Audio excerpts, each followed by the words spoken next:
అమ్మ కడుపు నుంచి బయటకొచ్చి రోజులు కూడా కాలేదు. ఆ పసికందులు అంగడి సరుకయ్యారు. తల్లి ఒడిలో పెరగాల్సిన ఆ చిన్నారులను ఏకంగా రాష్ట్రాలు దాటించి దళారులు అమ్మేస్తున్నారు. 4-5 రోజుల వయసు కూడా నిండని పిల్లలను గుజరాత్ నుంచి రైళ్లలో తీసుకొచ్చి హైదరాబాద్లో విక్రయిస్తున్న ముఠా గుట్టును రాచకొండ పోలీసులు రట్టు చేశారు. చైల్డ్ ట్రాఫికింగ్ కేసులో ఇప్పటికే 11 మందిని అరెస్ట్ చేసిన పోలీసులు కీలక నిందితుల్ని పట్టుకునేందుకు రాచకొండ పోలీసుల బృందం గుజరాత్కు వెళ్లింది.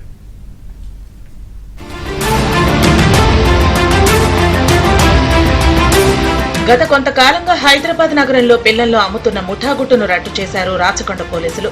అయితే ఈ చైల్డ్ ట్రాఫికింగ్ పై విచారణ చేపట్టగా భారీ ముఠా ఉన్నట్లు పోలీసులు గుర్తించారు. దీంతో నవజాత శిశువును గుజరాత్ నుంచి తీసుకొచ్చి హైదరాబాద్ లో విక్రయిస్తున్నారు. అలాగే చైల్డ్ ట్రాఫికింగ్ కేసులో కీలక నిందితురాలు వందన కోసం రాచకొండ పోలీసులు రంగంలోకి దిగారు. ఇందుకోసం గుజరాత్ కు రాచకొండ పోలీసుల బృందం వెళ్లింది.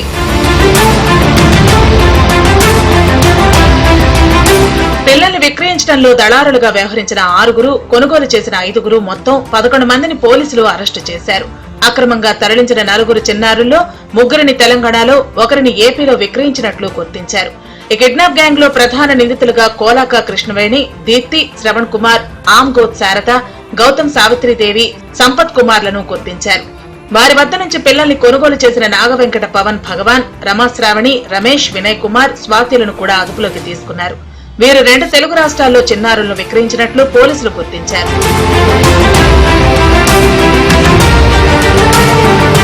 మేడ్చల్ మల్కాజ్గిరి జిల్లా సూరారానికి చెందిన కోల కృష్ణవేణికి 2016లో వివాహమైన పిల్లలు లేక భర్త విడాకులిచ్చాడు. మెడికల్ రిప్రజెంటేటివ్ గా కృష్ణవేణి పనిచేస్తోంది. ఈ క్రమంలో పరిచయం ఉన్న దంపతులు తమకు పిల్లలు కావాలని సంప్రదిస్తుంటారు. గతేడాది ఆమె ఫేస్బుక్ లో వెతికి ఢిల్లీకి చెందిన మనోజ్ అనే వ్యక్తిని సంప్రదించగా 5 లక్షలకు చిన్నారుల్ని అమ్ముతామని చెప్పాడు. అనంతరం అతను ఢిల్లీ నుంచి ఓ చిన్నారిని తీసుకొచ్చి విక్రయిస్తుండగా పోలీసులకు చిక్కాడు. అప్పట్లో కృష్ణవేణిని అరెస్టు చేశారు. అనంతరం ఆమె జైలు నుంచి విడుదలైంది. కృష్ణవేణి ఈసారి ఫేస్బుక్ లో గుజరాత్ లోని అహ్మదాబాద్ కు చెందిన వందనను సంప్రదించగా ఆడపిల్ల అయితే 2 నుంచి 3 లక్షలు, మగపిల్లాడైతే 4 నుంచి 5 లక్షల ధర ఉంటుందని చెప్పింది. ఒప్పందం ప్రకారం 2 ఆడపిల్లలు, 2 మగపిల్లల్ని తన అనుచరులైన అహ్మదాబాద్ కు చెందిన గౌతమ్ సావిత్రిదేవి, సునీత సుమన్ ద్వారా రైలులో పంపించింది. వారు వచ్చే సమయానికి కృష్ణవేణి, ఇతర ముఠా సభ్యులు చిన్నారులు అవసరం ఉన్న తల్లిదండ్రుల్ని హైదరాబాద్ కు రప్పించి విక్రయించేశారు. 11 అక్యూజ్డ్ అరెస్ట్ చేయడం జరిగింది. Baby boys and 2 baby girls, total 4 ఈ బేబీస్ ని గుజరాత్ నుంచి, అహ్మదాబాద్ నుంచి ఉన్నటువంటి ఒక మెయిన్ అక్యూజ్ గుజరాత్ నుంచి తీసుకొచ్చి ఇక్కడ మన ఆంధ్రప్రదేశ్, తెలంగాణ 2 రాష్ట్రాల్లో అమ్మారు.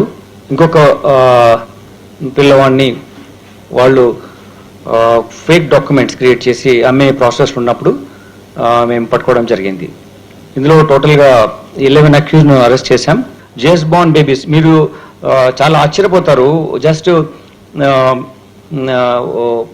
3-4 రోజుల్లో పుట్టిన పిల్లలు తీసుకొచ్చి ఇక్కడ అమ్మడం జరిగింది. చిన్న పిల్లలు ఉన్న తల్లిదండ్రులు జాగ్రత్తగా ఉండాలని పోలీసులు హెచ్చరిస్తున్నారు. బస్టాండ్లు, రైల్వే స్టేషన్లు, పార్కులు, సినిమా థియేటర్లు వంటి జనసంచారం ఎక్కువగా ఉండే పబ్లిక్ ప్లేసుల్లో ఈ ముఠాలు తిరుగుతుంటాయని తెలిపారు. ఒంటరిగా ఉండే చిన్నపిల్లల్ని టార్గెట్ చేసి ఎత్తుకుపోతుంటారని, వేరే రాష్ట్రాల్లో ఆ పిల్లల్ని విక్రయిస్తుంటారని తెలిపారు. కాబట్టి పిల్లల్ని ఒంటరిగా వదలొద్దని, వారిపై ఓ కన్నేసి ఉంచాలని సూచిస్తున్నారు. మరీ ముఖ్యంగా జనసంచారం ఎక్కువగా ఉండే పబ్లిక్ ప్లేసుల్లో అపరిచిత వ్యక్తులకు పిల్లల్ని ఆడించేందుకు ఇవ్వొద్దని పోలీసులు చెబుతున్నారు. ఎవరైనా అనుమానాస్పద వ్యక్తులు సంచరిస్తే పోలీసులకు సమాచారం ఇవ్వాలని సూచిస్తున్నారు.